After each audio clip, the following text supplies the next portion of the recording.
बिस्मिल्लाहिर्रहमानिर्रहीम। अस्सलाम वालेकुम। अल्लाह के नाम से शुरू जो बड़ा मेहरबान निहायत रहम वाला है।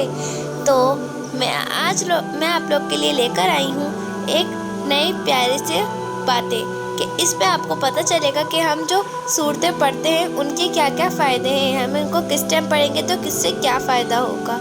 तो चलें मैं आपको अभी बताती हूँ। तो सबसे पहले मेरे चैनल को सब्सक्राइब कर दें, वीडियो को लाइक कर दें, बेल आइकन को क्लिक कर दें। चलें स्टार्ट करते हैं।